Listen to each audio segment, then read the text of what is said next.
Hello student, I am Ms. S.M. Pawar. Today's lecture, this career-oriented course, certificate course in human resource management. Today, we are discuss the paper number first, human resource management. Okay आपण paper number फर्स्टचा study करत आहोत. Paper number फर्स्टचं title आहे human resource management.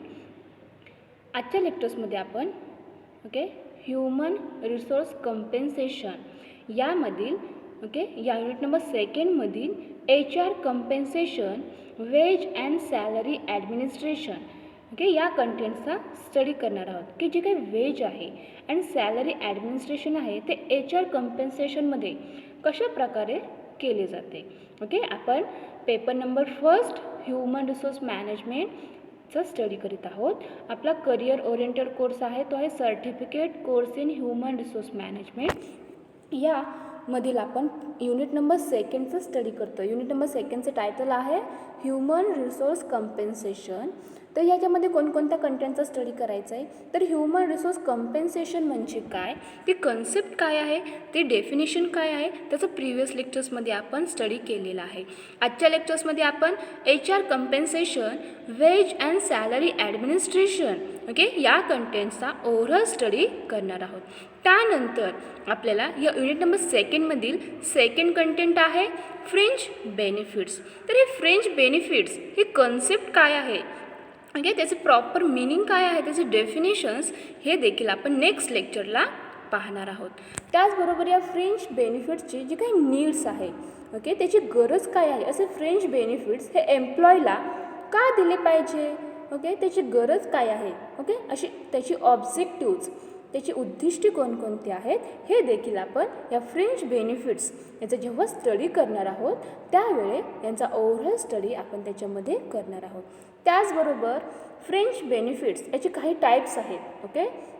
Fringe बेनिफिट्सचे काही types आहेत. तर ते टाईप्स कोणकोणते आहेत, त्या टाईप्सनुसार कशा प्रकारे एम्प्लॉयर्सना जे काही फ्रिंज बेनिफिट्स आहेत ते प्राप्त होत असतात, त्याची नीड, त्याची ऑब्जेक्टिव्ज, हे फ्रिंज बेनिफिट्स कन्सेप्ट काय आहे यांचा स्टडी आपण नेक्स्ट लेक्चरला करणार आहोत. तर आज आपण कोणता कंटेंट पाहणार आहोत, तर आजच्या लेक्चर्समध्ये आपण HR compensation, wage and salary administration.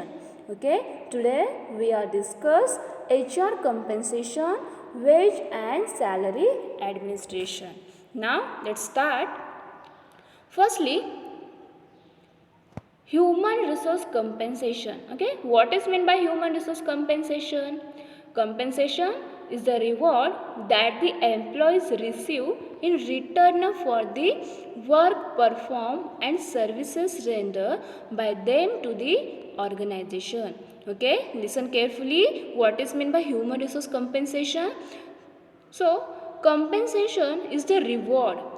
compensation is the reward. compensation काय आहे, एक रिवॉर्ड आहे. दॅट दी एम्प्लॉईज, हे रिवॉर्ड कोणाला दिले जाते, तर एम्प्लॉईला असे रिवॉर्ड दिले जाते. Receive in return for the work perform and services render by them to the organisation.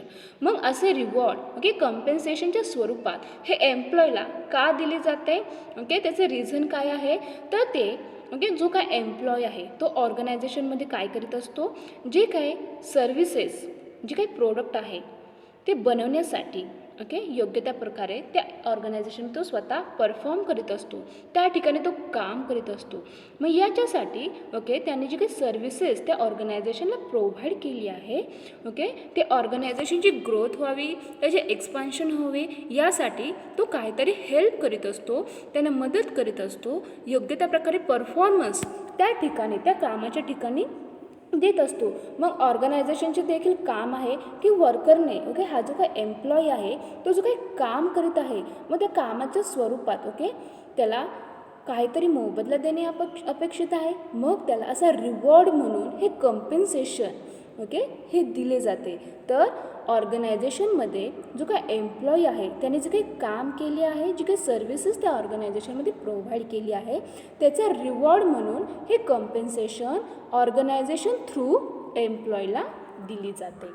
Compensation includes monetary payments like bonus, profit sharing, overtime pay, recognition rewards आणि सेल्स कमिशन एक्सेट्रा. तर या कम्पेन्सेशनमध्ये कोणकोणत्या गोष्टी include आहेत, ते compensation कोणकोणत्या स्वरूपामध्ये दिले जाते. तर ह्याच्यामध्ये okay compensation includes monetary payments. Monetary payments या कम्पेन्सेशनमध्ये इन्क्लूड आहेत. त्याच्यामध्ये bonus, profit sharing, overtime pay, recognition rewards and sales commission अशा अनेक गोष्टी या कम्पेन्सेशनमध्ये जे काही मॉनिटरी पेमेंट्स आहेत त्याच्यामध्ये इन्क्लूड असतात. As well as non monetary perks. Okay, आता आपण मॉनिटरी पेमेंट्स कोणकोणते आहेत ते पाहिले. तर मॉनिटरी पेमेंट्स कोणते आहेत, तर bonus, profit sharing, overtime pay, recognition rewards and sales commission याच्या थ्रू जे काही कम्पेन्सेशन आहे ते मॉनिटरी पेमेंट्समध्ये दिले जाते. आणि नॉन मॉनिटरी पर्क्समध्ये ओके त्यामध्ये कोणत्या गोष्टी इन्क्लूड आहेत, तर like a company paid car, company paid housing and stock opportunities and so on. Okay, non monetary पर्क्समध्ये कंपनी थ्रू जी काही कार पेड करणे, company paid housing and stock opportunities. तर या व्हरियस सोर्सेसद्वारे हे कम्पेन्सेशन ऑर्गनायझेशन एम्प्लॉयला रिवॉर्डच्या स्वरूपात देत असते. Apart from the basic financial pay, the employees receive paid vacations, sick leave, holidays and medical insurance, maternity leave, free travel facility, retirement benefits etcetera. तर याच्याबरोबरच okay जे काही कम्पेन्सेशन दिली जाते त्याच्याबरोबरच आणखीन काही बेसिक फायनान्शियल पे हे एम्प्लॉईला हे ऑर्गनायझेशन करीत असते. तर त्याच्यामध्ये जे काही वॅकेशन्स आहे त्याच्यासाठी त्याला हॉलिडेज पाहिजे असेल, त्याचबरोबर सिक leave, holidays and medical insurance, maternity leave, free travel facility, retirement benefits असे देखील ओके कम्पेन्सेशन हे एम्प्लॉयला दिली जाते आणि यालाच बेनिफिट्स असे देखील संबोधले जाते. तर अशा प्रकारे human resource compensation okay human resource compensation हे कोण देते, ऑर्गनायझेशन हे एम्प्लॉयला, त्या एम्प्लॉयने जे काही ऑर्गनायझेशनमध्ये परफॉर्म्स केलं आहे, जे काही काम केलं आहे, जी सर्व्हिस त्या ऑर्गनायझेशनमध्ये प्रोव्हाइड केली आहे त्याच्यासाठी ही ऑर्गनायझेशन त्याच्या कामाचा मोबदला म्हणून ओके जे काही वेज अँड सॅलरी दिली जाते त्याच्या व्यतिरिक्त रिवॉर्ड म्हणून ओके एक रिवॉर्ड म्हणून हे कम्पेन्सेशन ऑर्गनायझेशन थ्रू एम्प्लॉयला दिली जाते. It is a very simple and easy concept in human resource management. त्याचबरोबर या कम्पेन्सेशनमध्ये काही डिफरंट टाईप्स आहेत. ओके त्या टाईप्समध्ये कोणकोणत्या गोष्टी या इन्क्लूड होतात ते आता आपण थोडक्यात पाहणार आहोत. The different types of compensation include salary, hourly wages, sales commission, tips, stock options, bonuses, incentive pay, other variable pay, benefits like healthcare, paid leave, etc., non-monetary compensation, recognition, meals, etc. So, these all factors included in different types of compensation. तर हे जे काही घटक आहेत, हे काही factors आहेत, ते कम्पेन्सेशनचे जे काही डिफरंट टाईप्स आहेत ना त्याच्यामध्ये इन्क्लूड्स असतात. यांच्याद्वारे जे काही एम्प्लॉई आहे त्याला असे कम्पेन्सेशन देण्यासाठी यांचा वापर केला जातो. तर आज आपण कोणता कंटेंट पाहणार आहोत, तर HR compensation. Okay HR means human resource compensation. ते काय आहे आणि त्याच्यामध्ये वेज अँड सॅलरीचे ॲडमिनिस्ट्रेशन. ओके वेज म्हणजे काय, मजुरी, आणि सॅलरी म्हणजे काय तर पगार. तर वेज आणि सॅलरी यांचं ॲडमिनिस्ट्रेशन यांचे प्रशासकीय मंडळामध्ये कशा प्रकारे ॲडमिनिस्ट्रेशन केली जाते ओके त्याचे ओके HR कम्पेन्सेशनमध्ये वेज आणि सॅलरी यांचे ॲडमिनिस्ट्रेशन कशा प्रकारे केली जाते, ती कन्सेप्ट काय आहे त्याचा स्टडी आपण करत आहोत. Now let's see. Management have to determine the wage salary based on several factors including job evaluation, wage and salary administration is the most important aspect of human resource management. तर आपण human resource management याचं study करीत आहोत. Human resource management म्हणजे काय, तर मानवी संसाधनाचं व्यवस्थापन करणे. तर हे जे काही ह्युमन रिसोर्स मॅनेजमेंट आहे त्यांना एम्प्लॉईशी जे काही ह्युमन रिसोर्स आहे ऑर्गनायझेशनमधील त्यांचे योग्य प्रकारे डेव्हलपमेंट व्हावे, ओके, त्यांचे विकास व्हावा यासाठी वेगवेगळे फंक्शन्स त्यांना पार पाडावे लागतात. याच्यामध्ये ओके ऑर्गनायझेशनसाठी जी उपयुक्त असे एम्प्लॉईज आहे त्यांचे रिक्रुटमेंट करून ओके त्यांची रिक्रुटमेंट केल्यापासून तर तो वर्कर जोपर्यंत रिटायर होत नाही ओके त्याच्या रिटायरमेंटपर्यंत असे या ह्युमन रिसोर्स मॅनेजमेंटला त्यांचे योग्य त्या प्रकारे व्यवस्थापन करणे ओके व्हेरियस फंक्शन्सद्वारे ओके अनेक कार्यांद्वारे त्यांचे योग्य त्या प्रकारे डेव्हलपमेंट करण्याचे काम हे ह्युमन रिसोर्स मॅनेजमेंट करते. मग याच्यामध्ये ओके या ह्युमन रिसोर्स मॅनेजमेंटमध्ये जे काय एम्प्लॉई आहेत त्यांना त्यांच्या कामाचा मोबदला म्हणून वेज आणि सॅलरी हे दिली जाते. मग त्याचे ॲडमिनिस्ट्रेशन या ह्युमन रिसोर्स मॅनेजमेंटमध्ये कशा प्रकारे केली जाते ते आपण पाहत आहोत. या ह्युमन रिसोर्स मॅनेजमेंटमध्ये हे वेज आणि सॅलरी ॲडमिनिस्ट्रेशन हा अत्यंत इम्पॉर्टंट असा एक ॲस्पेक्ट आहे, एक पैलू आहे. ओके लक्षात ठेवा की ह्युमन रिसोर्स मॅनेजमेंटमध्ये एम्प्लॉईला जी काही वेज अँड सॅलरी पेड केली जाते ओके त्यांच्या कामाचा मोबदला म्हणून जी काही वेज अँड सॅलरी पेड केली जाते तर त्याचे ॲडमिनिस्ट्रेशन या ह्युमन रिसोर्स मॅनेजमेंटमध्ये कशा प्रकारे केले जाते ते आपण पाहत आहोत. आणि ह्युमन रिसोर्स मॅनेजमेंटमध्ये वेज आणि सॅलरी ॲडमिनिस्ट्रेशन हा अत्यंत इम्पॉर्टंट असा एक ॲस्पेक्ट आहे.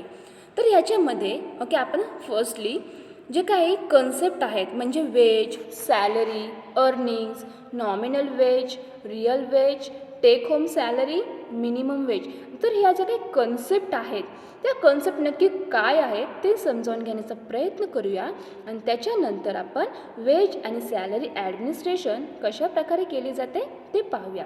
तर what is wage and salary administration. तर वेज अँड सॅलरी ॲडमिनिस्ट्रेशन हे काय आहे. Wage salary administration is essentially the application of systematic approach to the problem of ensuring that employees are paid in a logical, equitable and fair manner. तर veg आणि salary administration हे नक्की काय आहे ते आपण पाहत आहोत. तर वेज सॅलरी ॲडमिनिस्ट्रेशन हे काय आहे, एक इसेन्शियल असे ॲप्लिकेशन आहे. ओके ही एक महत्त्वाची कार्यप्रणाली आहे, ते एक सिस्टमॅटिक ॲप्रोच आहे. तर ओके वेज सॅलरी ॲडमिनिस्ट्रेशन हे एक इसेन्शियल ॲप्लिकेशन आहे, त्याचबरोबर ते एक सिस्टमॅटिक ॲप्रोच आहे. याच्यामध्ये ओके जो काय एम्प्लॉई आहे ओके त्याला जे काय वेज अँड सॅलरी दिली जाते तर ते देण्यासाठी याच्यामध्ये लॉजिकल, इक्विटेबल अँड फेअर मॅनरने ही वेज सॅलरी त्याला पेड केली जाते. ओके त्याच्यासाठीच हे वेज सॅलरी ॲडमिनिस्ट्रेशन केले आहे की जे काही एम्प्लॉई आहे ओके त्या ऑर्गनायझेशनमध्ये जे काही वर्कर्स आहे त्यांनी जे काही काम केले आहे त्याच्यासाठी त्याला वेज आणि सॅलरी ही लॉजिकल, इक्विटेबल अँड फेअर मॅनरने त्याला पेड केली जावे. हा या ह्युमन रिसोर्स मॅनेजमेंटमधील अत्यंत इसेन्शियल ॲप्लिकेशन असून तो एक सिस्टमॅटिक ॲप्रोच आहे. तर याच्यामध्ये फर्स्ट कन्सेप्ट आहे ते आहे वेज. वेज म्हणजे काय, तर त्याला मजुरी ओके मजुरी असे म्हटले जाते. तर wage and salary are often discuss in loose sense as they are used interchangeably, but Indian Labour Organization define the term wage as the remuneration paid by the employer for the services of hourly, daily, weekly and fortnightly employees. It also means that remuneration paid to production and maintenance or blue collar employees.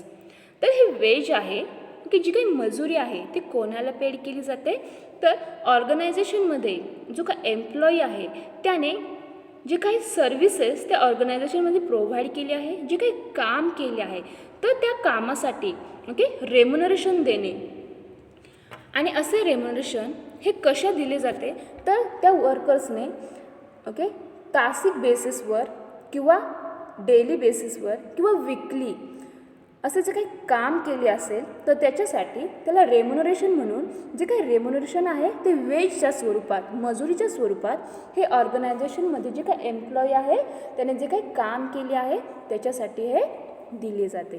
अशी definition हे Indian labour organisation यांनी केली आहे. Indian labour organisation यांच्यामध्ये veg काय आहे तर जी काही ऑर्गनायझेशन आहे त्या ऑर्गनायझेशनमध्ये जे काही एम्प्लॉयने ओके तासिक बेसिसवर म्हणजे आर्ली, डेली आणि वीकली या फोर्टनाईटली काम केले असेल, जी काही सर्व्हिसेस त्या ऑर्गनायझेशनला प्रोव्हाइड केली असेल तर त्याचे रेम्युनरेशन ओके पेड करण्यासाठी त्या एम्प्लॉयला हे वेज दिली जाते, ही मजुरी दिली जाते. त्यानंतरची सेकंड कन्सेप्ट आहे सॅलरी. तर सॅलरी म्हणजे काय? The term salary is defined as the remuneration paid to the clerical and managerial personal employ on monthly और ॲन्युअल बेसिस. तर ही सॅलरी आहे ना, जो काही पगार आहे तो एम्प्लॉयला मंथली किंवा ॲन्युअली बेसिसवरती त्या एम्प्लॉयला पेड केली जाते. वेज केव्हा दिली जाते तर त्याने काही हार्ली बेसिसवर डेली किंवा वीकली बेसिसवर काही काम केले असेल तर त्याचं रेम्युनरेशन म्हणून हे वेज त्या एम्प्लॉयला पेड केली जाते. बट सॅलरीमध्ये डिफरन्स काय आहे तर ती सॅलरी आहे ती मंथली किंवा ॲन्युअली बेसिसवरती ती एम्प्लॉयला हे दिले जाते, रेम्युनरेशनच्या स्वरूपात हे दिले जाते. हा डिफरन्स या वेज आणि सॅलरीमधील आहे. This distinction between wage and salary does not seem to be valid in this days of human resource approach where all employees are treated as human resource and are viewed at par. These two terms can be used interchangeably. As such, the term wage or salary can be defined as the direct remuneration paid to an employee compensating his services to an organization. Salary is also known as basic pay. तर ही veg आणि salary आहे याच्यामध्ये जास्त मोठा काही difference नाही आहे. फक्त याच्यामध्ये वेज आहे ते आर्ली बेसिसवर, डेली, वीकली याच्या बेसिसवर जे काही काम केले आहे, जी काही सर्व्हिसेस ऑर्गनायझेशनमध्ये त्या एम्प्लॉयने प्रोव्हाइड केली आहे, जो काही परफॉर्मन्स केला आहे तर त्याला ओके त्याचे रेम्युनरेशन हे दिले जाते. आणि सॅलरीमध्ये मंथली आणि ॲन्युअल बेसिसवरती ओके त्याला असे रेम्युनरेशन हे त्या एम्प्लॉयला ऑर्गनायझेशन हे पेड करीत असते. त्यानंतरची कन्सेप्ट आहे अर्निंग्स. तर अर्निंग्स काय आहे?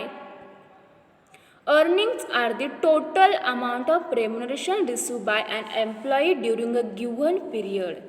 दिस include salary, dearness allowance, house rent allowance, city compensatory allowance, other allowances, overtime payments etcetera. तर अर्निंग म्हणजे काय तर अर्निंगमध्ये जी काही रेम्युनरेशन असते ओके रेम्युनरेशन हे जे काही एम्प्लॉयला दिली जाते तर त्याच्यामध्ये असे रेम्युनरेशन देताना ते टोटल अमाऊंट म्हणजे टोटल अमाऊंटमध्ये दिले जाते आणि तो एक ठराविक पिरियडमध्ये त्या एम्प्लॉयला दिला जातो. त्याच्यामध्ये असे अर्निंग्समध्ये जे काही रेम्युनरेशन दिले जाते त्याच्यामध्ये अनेक गोष्टी इन्क्लूड आहेत. तर याच्यामध्ये salary, dearness allowances, house rent allowances, city compensatory allowances, other allowances आणि ओव्हरटाईम पेमेंट्स. तर अशा वेगवेगळ्या प्रकारचे अलाउन्सेस त्या सॅलरीबरोबर त्या एम्प्लॉयला एका ठराविक पिरियडमध्ये ही टोटल अमाऊंट रेम्युनरेशन म्हणून त्या एम्प्लॉयला दिली जाते. नेक्स्ट आहे नॉमिनल वेज. तर what is mean by nominal wage? It is the wage paid or receive in monetary terms. It is also known as money wage. Okay, what is mean by nominal wage? It is the wage paid or receive in monetary terms. It is also known as money wage. जे काही monetary टर्म्सनुसार जी काही veg paid केली जाते तो employ receive करतो त्यालाच मनी veg असे म्हटले जाते. नेक्स्ट आहे real wage. What is meant by real wage? Real wage is the amount of wage arrived after discounting nominal wage by the living cost. It represents the purchasing power of money wage. तर real wage म्हणजे काय आहे? तर real wage is the amount of wage arrive after discounting nominal wage. Okay, employees जे काही nominal wage दिले जाते त्याच्यानंतर ओके हे रिअल वेज हे discounting okay discounting nominal wage after discounting nominal wage नंतर जे काय दिले जाते त्याला रिअल वेज असे म्हणतात. त्याचबरोबर याच्यामध्ये okay purchasing power of money wage it's represented. Next आहे take home salary. It is the amount of salary left to the employee after making authorised deductions like contribution to the provident fund, life insurance premium, income tax and other charges. तर take home salary concept काय आहे? तर याच्यामध्ये okay it is the amount of salary left to the employee after making authorised deductions like contribution, provident fund, insurance premium, income tax and other charges. Next is minimum wage. It is the amount of remuneration which could meet the nominal needs of the average employees regarded as a human being living in a civilized society. It is defined as the amount of remuneration which may be sufficient to enable a worker to live a reasonable comfort, having regard to all obligations to which an average worker would ordinarily be subjected to. तर अशा प्रकारे या काही concepts आहेत. Wage, salary, earnings, nominal wage, real wage, take home salary आणि minimum wage हे आपण थोडक्यात समजून घेण्याचा प्रयत्न केला आहे. त्याच्यानंतर आणखीन एक कन्सेप्ट आहे statutory minimum wage. It is the amount of remuneration fixed according to the provision of the Minimum Wage Act 1948. तर मिनिमम वेज ॲक्ट हा 1948 साली आला. तर याच्यामध्ये ओके एक प्रोव्हिजन केली आहे की it is the amount of remuneration fixed according to the provisions. या मिनिमम वेज ॲक्ट 1948मध्ये असे स्टॅट्युटरी मिनिमम वेजची जी काय रेम्युनरेशन दिले जाते ज्याची काय अमाऊंट आहे त्याच्या प्रोव्हिजननुसार त्या एम्प्लॉयला हे स्टॅट्युटरी मिनिमम वेज दिले जाते. त्याच्यानंतर दी नीड बेस्ड मिनिमम वेज. तर ही बेस्ड मिनिमम वेज याची नीड काय आहे ते आता आपण पाहणार आहोत. It is the amount of remuneration fixed on the basis of norms accepted at the 15th session of the Indian Labour Conference held at New Delhi in July 1957. तर 1957मध्ये okay Indian labour conference ही new Delhi या ठिकाणी झाली होती. तर त्या 15th सेशनमध्ये या minimum वेजची काय केली आहे जी काही नॉर्म्स आहेत जी काही रेम्युनरेशन जी काही अमाऊंट फिक्स्ड अमाऊंट आहे ती याच्यामध्ये ॲक्सेप्ट केली आहे. The conference recommended that minimum wages should ensure the minimum human needs of industrial workers. तर त्या इंडस्ट्रीमध्ये जे काही वर्कर्स आहेत त्याला एक ह्युमन नीड म्हणून ओके एक मानवी गरज म्हणून त्याला असे मिनिमम वेज हे देता यावे यासाठी या कॉन्फरन्समध्ये त्याची काही फिक्स्ड अमाऊंट रेम्युनरेशनची ठरवली गेली ॲक्सेप्ट केली गेली. तर या नॉर्म्समध्ये कोणकोणत्या गोष्टी इन्क्लूड आहेत? तर in calculating the minimum wage the standard working class family should be taken to comprise 3 assumptions consumptions units for one earner, the earnings of women, children and adolescents being disregarded. Second is minimum food requirement should be calculated on the basis of set in take of calories as recommended by Dr. Eichrodt for an average Indian adult of moderate activity. And third is clothing requirements should be estimated on the basis of per capita consumption of 18 yards per annum, which would give for the average worker's family of 4 a total of 72 yards. In respect of housing, the rent corresponding to the minimum area provided for under government industrial housing schemes should be taken into consideration in fixing the minimum wage, fuel, lighting, and other miscellaneous items of expenditure should constitute 20% of total minimum wage. तर 1957मध्ये new Delhi या ठिकाणी एक labour conference झाली होती. त्या ठिकाणी या लेबरला त्या एम्प्लॉयला मिनिमम वेज रेम्युनरेशन जी काही अमाऊंट आहे ती फिक्स केली गेली, ती ॲक्सेप्ट केली गेली.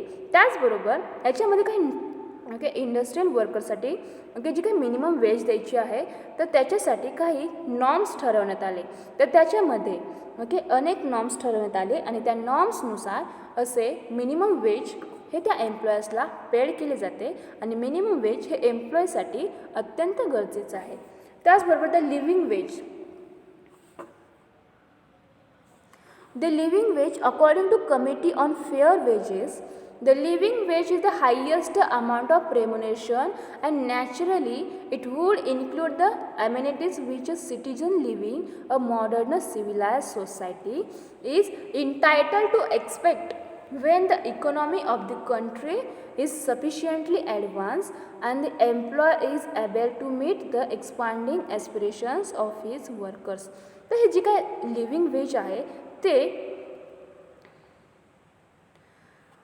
जे काय रेम्युनरेशन दिले जाते त्याच्यामधील अत्यंत हायेस्ट अमाऊंट रेम्युनरेशन या लिव्हिंग वेजनुसार थ्रू दिली जाते.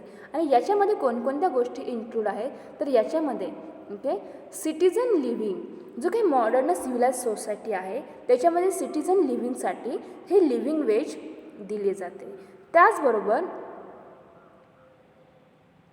हे लिव्हिंग वेज हे रेम्युनरेशनमधील आत्तापर्यंत जे काही रेम्युनरेशन पेड त्या एम्प्लॉयला केली जाते त्याच्यामधील हायेस्ट अमाऊंट या लिव्हिंग वेजमधून त्या एम्प्लॉयला दिली जाते. त्यानंतर आहे the fair wage. Fair wages are equal to that received by workers performing work of equal skill, difficulty or unpleasantness. तर हे जे काही फेअर वेज आहे म्हणजे योग्य अशी मजुरी हे त्या वर्कर्सना देणे.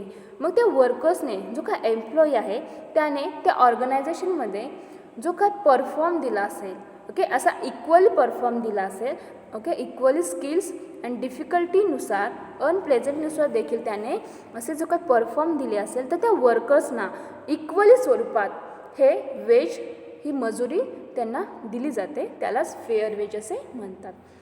Next is incentive wage. This is the amount of remuneration paid to a worker over and above the normal wage as an incentive for employees' contribution to the increased production or saving in time or material. तर incentive wage काय आहे तर this is the amount of remuneration paid to worker over and above the normal wage. तर जो काही worker आहे त्याला जे काही रेम्युनरेशन पेड केली जाते तर नॉर्मल वेज बरोबर देखील हे इन्सेंटिव्ह वेज ह्या एम्प्लॉयरला दिले जाते. तर हे इन्सेंटिव्ह वेज का दिले जाते तर employees contribution to be increase the production और सेविंग इन टाईम और मटेरियल. तर त्या एम्प्लॉयने जे काही प्रोडक्शन आहे याच्यासाठी तर प्रोडक्शन इन्क्रीज व्हावे यासाठी जे काही कॉन्ट्रीब्युशन दिले आहे त्याच्यासाठी हे इन्सेंटिव्ह वेज त्या एम्प्लॉयला पेड केली जाते. नेक्स्ट आहे wage rate. It is the amount of remuneration for a unit of time excluding incentives, overtime pay etcetera. तर हे वेज रेट ती कशी दिली जाते तर जी काय it is the amount of remuneration. Wage rate हे काय आहे जे काय रेम्युनरेशन दिले जाते त्याची एक अमाऊंट आहे. हे याच्यामध्ये इन्सेंटिव्ज, ओव्हरटाईम या गोष्टी याच्यामधून एक्सक्लूड केले जातात आणि त्याच्यानंतर हे रेम्युनरेशन या वर्कर्सना दिली जाते. Standard veg rate, it is the amount of veg fixed for a unit of time fixed on the basis of job evaluation standard. तर जे काही स्टँडर्ड वेज आहे ते कशी ठरते, तर जी काही जॉब इव्हॅल्युएशन स्टँडर्ड आहे त्याच्यानुसार हे वेज एक फिक्स्ड वेज आहे, त्याची अमाऊंट ही एक फिक्स आहे आणि त्या स्टँडर्डनुसार त्या एम्प्लॉयला हे वेज रेट अमाऊंट पेड केली जाते. त्याच्यानंतर या वेज अँड सॅलरी ॲडमिनिस्ट्रेशनचे काही ऑब्जेक्टिव्ज आहेत. तर ते ऑब्जेक्टिव्ज कोणते आहेत ते आता आपण पाहणार आहोत. The objective of wage and salary administration are numerous and sometimes conflict with each other. The important among them are: first objectives are to acquire qualified competent personnel. Okay, listen again. Which is the first and most important objective in wage and salary administration? It is to acquire qualified competent personnel. It is the most important objectives of wage and salary administration. In these objectives, candidates decide upon their career in a particular organization, mostly on the basis of the amount of remuneration the organization offers.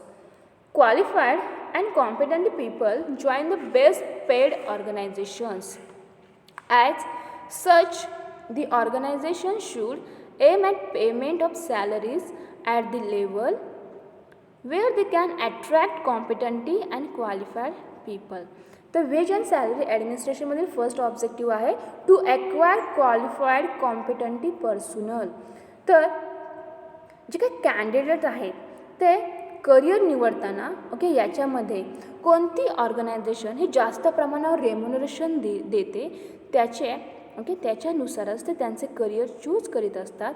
आणि जे काही qualified आणि competent people आहेत ते असे ऑर्गनायझेशनमध्ये जी organisation जास्त मोठ्या प्रमाणावर हे सॅलरी रेम्युनरेशन जे काही वेजेस आहे ते पेड करते त्याच्यामध्ये जॉईन होतात. हा या वेज अँड सॅलरी ॲडमिनिस्ट्रेशनमध्ये फर्स्ट ऑब्जेक्टिव्ह आहे. सेकंड आहे to retain the present employees.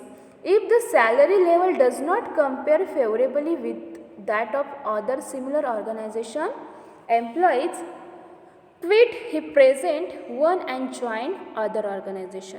जर एखाद्या ऑर्गनायझेशनमध्ये जो का एम्प्लॉय काम करत आहे तर त्याला काही फेवरेबली पद्धतीने जे काही सॅलरी आहे ते दिले नाही गेले तर तो एम्प्लॉय काय करतो, दुसरी ऑर्गनायझेशन जॉईन करतो.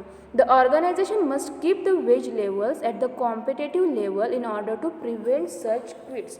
तर ती ऑर्गनायझेशन काय करते तर त्या एम्प्लॉयने जी काही ऑर्गनायझेशन आहे त्याच्यामधून बाहेर जाऊ नये यासाठी कॉम्पिटेटिव्ह लेवलनुसार ते वेज लेवल ठरवते आणि त्या एम्प्लॉयला अशा प्रकारे सॅलरी किंवा वेजेस देण्याचा प्रयत्न करते. नेक्स्ट आहे to secure internal and external equity. Wage and salary ॲडमिनिस्ट्रेशनचं आणखीन एक उद्दिष्ट आहे की जी काही एक्सटर्नल इक्विटी आहे इंटरनल अँड एक्सटर्नल इक्विटी आहे ते सेक्युअर करणे हा देखील या वेज अँड सॅलरी ॲडमिनिस्ट्रेशनचा आणखीन एक महत्त्वाचा ऑब्जेक्टिव्ह आहे की internal and external equity secure करणे. Internal equity does mean payment of similar wage for similar jobs within the organisation. तर इंटरनल इक्विटी म्हणजे काय, तर ऑर्गनायझेशनमध्ये जे काय एम्प्लॉईज काम करीत आहेत त्यांना सिमिलर जॉबसाठी सिमिलर वेज पेड करणे म्हणजे इंटरनल इक्विटी. आणि एक्सटर्नल इक्विटी म्हणजे काय, तर external equity implies payment of similar wages to similar jobs in comparable organisation. Comparable ऑर्गनायझेशनमध्ये जो काही सिमिलर जॉब आहे त्यासाठी सिमिलर वेज हे एक्सटर्नल इक्विटीनुसार त्याला पेमेंट करणे. तर अशा प्रकारे internal and external equity secure करणे हा देखील या वेज अँड सॅलरी ॲडमिनिस्ट्रेशनचा आणखीन एक महत्त्वाचा ऑब्जेक्टिव्ह आहे. त्यानंतरचा ऑब्जेक्टिव्ह आहे टू इन्श्युअर डिझायर्ड बिहेवियर. तर जे काय एम्प्लॉयचं बिहेवियर आहे ते इन्श्युअर करण्यासाठी देखील हे वेज अँड सॅलरी ॲडमिनिस्ट्रेशन काम करीत असते. हा देखील त्यांचा आणखीन एक महत्त्वाचा ऑब्जेक्टिव्ह आहे. Good rewards reinforce desired behaviour like performance, loyalty accepting new responsibilities and changes, etc. Next is to keep labor and administrative cost in line with the ability of the organization to pay.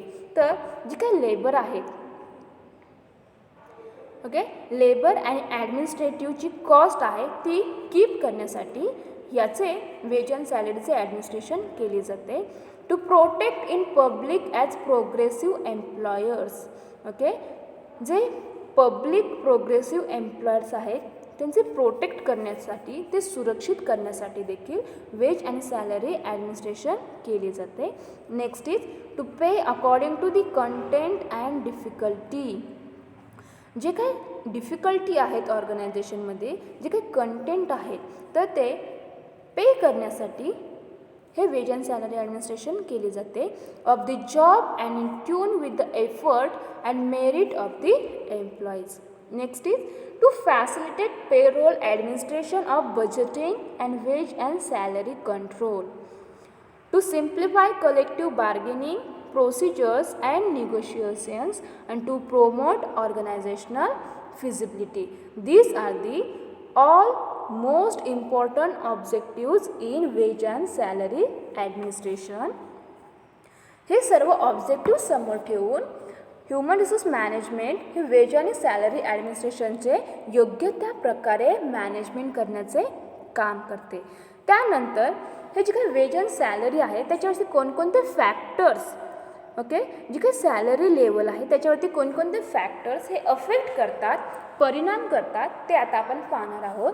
The factors affecting salary levels. First factor आहे remuneration in comparable industries. Second is firm's ability to pay, cost of living, productivity, union pressure and strategies, government legislation. This is the 6 most factors affecting in salary levels. तर हे salary लेवल्सवरती हे जे काही 6 factors आहेत, okay, 6 factors कोणते आहेत? तर remuneration in comparable industry, firm's ability to pay, cost of living, productivity, union pressure and strategies and government legislation. तर हे 6 फॅक्टर्स या सॅलरी लेवल्सवरती अफेक्ट करतात, परिणाम करतात. नाव लेट्स सी की हे how the factors affect in salary levels. First is remuneration in comparable industries. Prevailing rates of remuneration in comparable industries constituted an important factor in determining salary levels. तर जे काही salary level आहे ते determine करण्यासाठी हा कंपॅरेबल इंडस्ट्रीमधील जो काही remuneration आहे तो अत्यंत इम्पॉर्टंट असा फॅक्टर आहे. The organisation in the long run must pay at least equal to the going rate for similar jobs in similar organisation. तर ज्या एकसारख्या ऑर्गनायझेशन्स आहेत त्या ऑर्गनायझेशन सिमिलर जॉबसाठी हा जे काय इक्वल पेमेंट आहे ते रेम्युनरेशन देण्याचा प्रयत्न करते. The salary rates for the similar jobs in the firm located in the same geographical region also influence the wage rate in the organization. Okay, ज्या जिओग्राफिकल रिजन्समध्ये, ओके, एकाच ठिकाणी ज्या काही फर्म्स हे लोकेटेड असतात, ओके, आणि त्याच ठिकाणी सिमिलर जॉब देखील केला जातो, ओके, एम्प्लॉई जॉब करतात. मग त्या ठिकाणी, ओके, जे काही वेज दिली जाते त्याचा रेट हा त्या ऑर्गनायझेशनवरती जी काही वेज दिली जाते, जी काही सॅलरी दिली जाते त्याच्यावरती याचा इफेक्ट हा होत असतो. The organisation has to pay the wages equal to the paid for similar jobs in comparable industry in order to secure and retain the competent employees. मग याच्यासाठी ही ऑर्गनायझेशन काय करते तर त्याची जी काही कंपॅरेबल इंडस्ट्री आहे त्याच्यामध्ये कशा प्रकारे ज्या जॉबसाठी, ओके, सिमिलर जॉबसाठी कशा प्रकारे रेम्युनरेशन दिले जाते, जी काही वेजेस दिले जाते त्याच प्रकारे ती ऑर्गनायझेशन देखील सेम वेज देण्याचा प्रयत्न करते.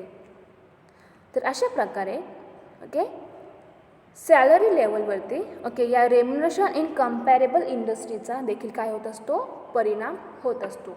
त्यानंतरचं सेकंड फॅक्टर आहे फर्म्स ॲबिलिटी टू पे. तर ती फर्म्सची जी काही ॲबिलिटी आहे एम्प्लॉईजला कशा प्रकारे जी काही वेज अँड सॅलरी पेड करायची आहे त्याची ॲबिलिटीचा देखील परिणाम हा सॅलरी लेवलवरती होत असतो. One of the principal considerations that way with the management in fixing the salary levels is its ability to pay, but in the short run the influence of ability to pay may be practically nil. In the long run it is a quite an influential factor in examining the paying capacity of an organization. Apart from profitability, various expenses that the industry has to bear, certain trends in prices of products, services that are to be charged by the industry should also be taken into account. In addition, total cost of employee, for example, salaries, allowances, cost, fringe benefits, etc., should be taken into consideration in determining the ability to pay. Trade unions demand higher wage when the company's financial position is sound, but they may not accept wage reduction when the company's financial position is in doldrums. The management has to take decision judicially. Certain incentives are linked to the profitability. Whatever the influence of other factors may be, the organization cannot pay more than its ability to pay in the long run. तर या जे काही firms आहेत ते short रनमध्ये आणि long run short रनमध्ये त्याचबरोबर लॉंगमध्ये run करीत असते. मग अशा वेळेस जी काही प्रोडक्शन केली जाते त्या प्रोडक्शन जी काही वस्तू बनवल्या जातात त्याच्या ती वस्तू त्या मार्केटमध्ये सेल झाल्या तरच त्या कंपनीला मोठ्या प्रमाणावर प्रॉफिट मिळणार आहे. मग त्या कंपनीला जो काही प्रॉफिट मिळतो त्याच्या आधारे जी काही एम्प्लॉई आहे त्यांची सॅलरी ही ठरलेली असते. ती वेजेस काय आहे ते ठरलेली असते. मग त्या ऑर्गनायझेशनची जी काही ॲबिलिटी असेल त्यांची ज्याप्रमाणे क्षमता असेल त्या क्षमतेनुसारच त्या एम्प्लॉयला जे काही वेज आहे ते पेड केले जाते. दुसऱ्या ऑर्गनायझेशनमध्ये कशाही प्रमाणात कितीही वेज दिले गेले तरी जी काही ऑर्गनायझेशन आहे त्यांची जी काही ॲबिलिटी आहे त्याच्यानुसारच हे वेज त्या एम्प्लॉयला पेड केली जाते. हा देखील फर्म्स ॲबिलिटी टू पे. तर या फर्मची जी काही ॲबिलिटी आहे याचा देखील सॅलरी या लेवलवरती परिणाम होत असतो. त्यानंतरचं फॅक्टर आहे relating to the price index. The cost of living is another important factor that influence the quantum of salary. तर सॅलरीवरती आणखीन एक परिणाम करणारा फॅक्टर आहे इम्पॉर्टंट फॅक्टर आहे तो आहे relating to price index. The employees expect that their purchasing power be maintain at least at the same level. तर एम्प्लॉयर्स ते काय करतात त्यांची जी काही पर्चेसिंग पॉवर आहे ते मेंटेन करण्याचा प्रयत्न करतात. मग असे जर त्यांची पर्चेसिंग पॉवर मेंटेन करायची असेल तर त्यांचे जी काही सॅलरी आहे ती योग्य असणे आवश्यक आहे. जर त्यांच्याकडे जास्त सॅलरी असेल तर त्यांची पर्चेसिंग पॉवर कशी असणार आहे हाय असणार आहे. Increased by adjusting wages to changes in cost of living.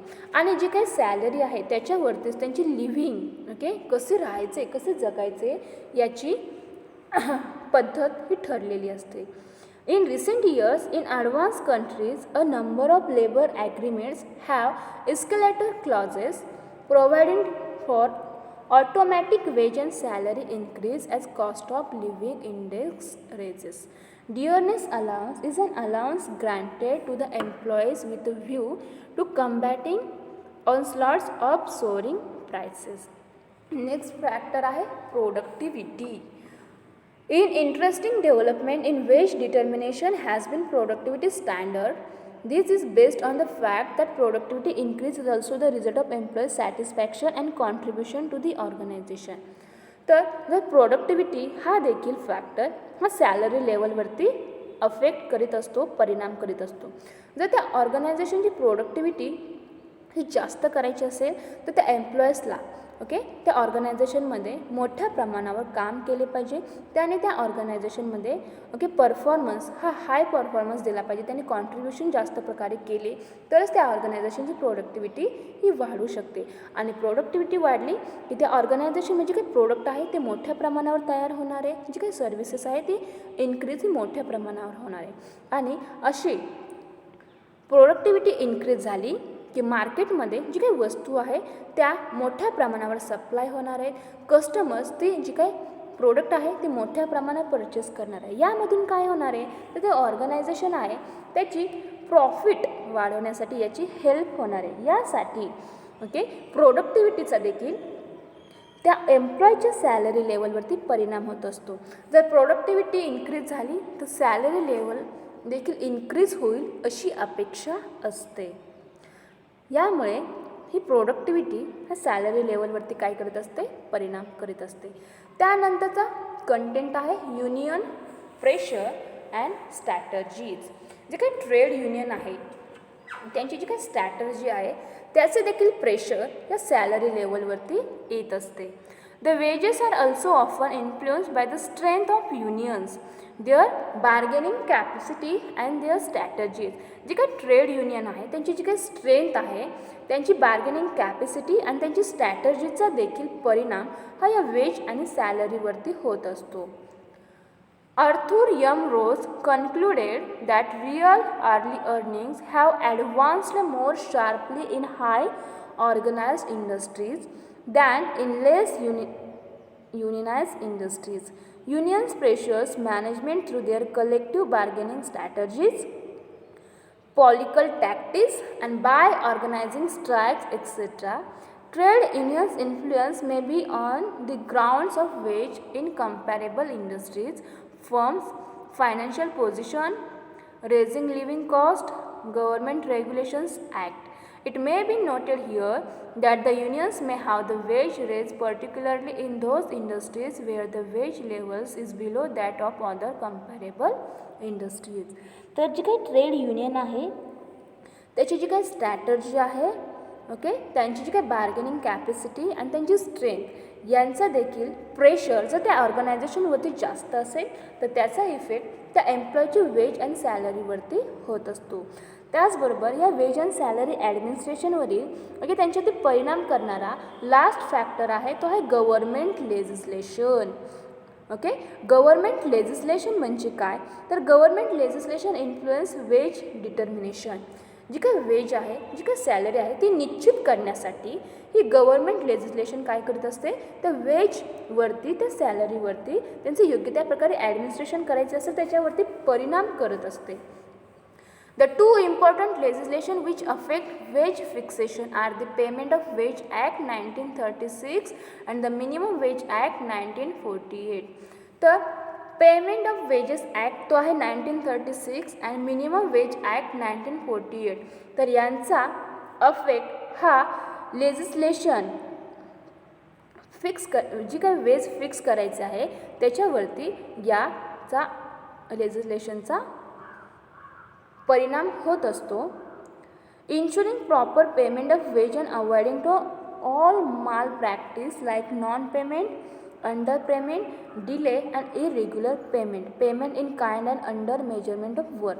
त्या एम्प्लॉय जे काही वर्क केलं आहे जे काही काम केलं आहे त्याच्या मोजमापानुसारच असे वेज त्या एम्प्लॉयला दिले जाते. मग असे वेज जी काही सॅलरी आहे ते कशा पद्धतीने दिली जाते याचे या ॲक्ट्सनुसार काय केले जाते प्रोव्हिजन काय केली आहे त्यानुसारच त्यांना ते वेज दिली जात आहे की नाही याचा परिणाम देखील या गव्हर्मेंट लेजिस्लेशननुसार त्या वेज अँड सॅलरीवरती होत असतो.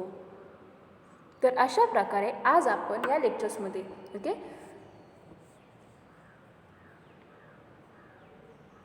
जी काही वेज अँड सॅलरी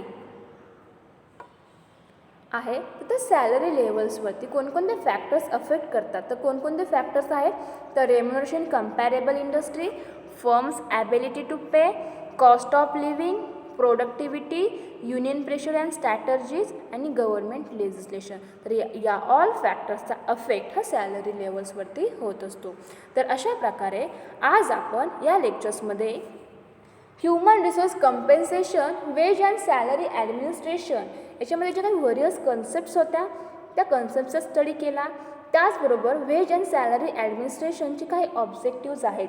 ते ऑब्जेक्टिव्ज कोणकोणते आहेत, ओके, त्या ऑब्जेक्टिव्हचा वेज अँड सॅलरी ॲडमिनिस्ट्रेशनवरती कशाप्रकारे परिणाम होतो, ती उद्दिष्टे कोणती आहेत ते देखील पाहिली.